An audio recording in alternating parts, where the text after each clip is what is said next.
बहुत समय पहले घने और विशाल जंगल में अनेक तरह के जानवर, पक्षी और पेड़ पौधे रहते थे। ये जंगल पहाड़ों से घिरा हुआ था और उसके बीच से एक साफ बहती हुई नदी निकलती थी।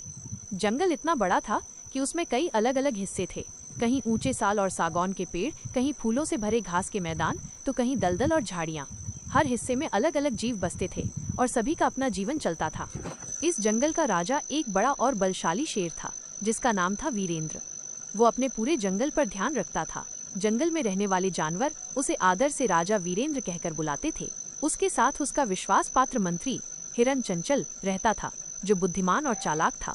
दोनों मिलकर जंगल की शांति बनाए रखते थे। जंगल में सबसे तेज दौड़ने वाला खरगोश शरारती था।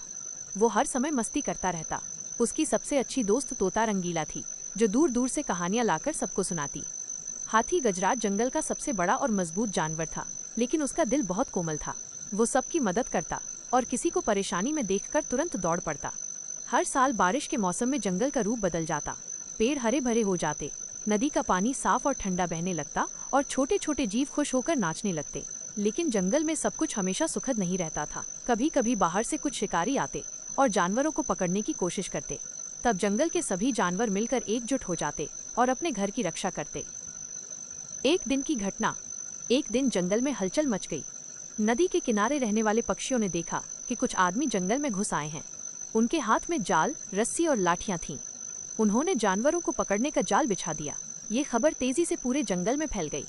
राजा वीरेंद्र ने तुरंत सभा बुलाई। हिरन चंचल ने कहा, हमें सावधानी से काम लेना होगा। अगर हम घबरा कर भागे तो वे हमें पकड़ सकते हैं।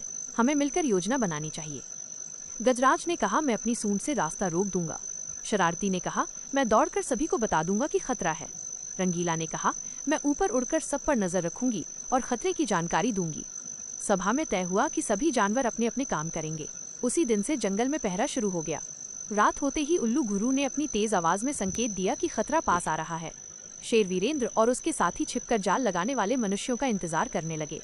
शिकारी जब जाल लेकर आगे बढ़े तो उन्हें रास्ता बंद मिला। गजराज अपने बड़े शरीर से रास्ता रोककर खड़ा था। उसके पीछे बाघ, भालू और अन्य जानवर छिपे हुए थे। रंगीला ऊपर से उड़ती हुई उन्हें देख रही थी और संकेत कर रही थी। शरारती और उसके साथी खरगोशों ने शोर मचाकर शिकारी को भ्रमित कर दिया। अंततः शिकारी डरकर वापस लौट गए। जंगल के सभी जानवरों ने राहत की सांस ली। राजा वीरेंद्र ने सबकी बहादुरी की प्रशंसा की। जंगल का त्योहार। शिकारियों के चले जाने के बाद जंगल में खुशियों का त्योहार मनाया गया। पेड़ों पर रंग बिरंगी लताएं सजाई गईं, नदी किनारे दीप जलाए गए। सबने मिलकर गाना गाया और नृत्य किया। रंगीला ने नई कहानियां सुनाई जिसमें जंगल की बहादुरी और एकता की बातें थीं। गजराज ने बच्चों के लिए खेल प्रतियोगिता आयोजित की। शरारती ने दौड़ की प्रतियोगिता में सबको पीछे छोड़ दिया और हंसी मजाक में सबको हंसा दिया। राजा वीरेंद्र ने कहा, हमारा जंगल तभी सुरक्षित रहेगा जब हम सब साथ रहेंगे। ताकत, बुद्धि और सहयोग से हम किसी भी संकट से लड़ सकते हैं। एक नई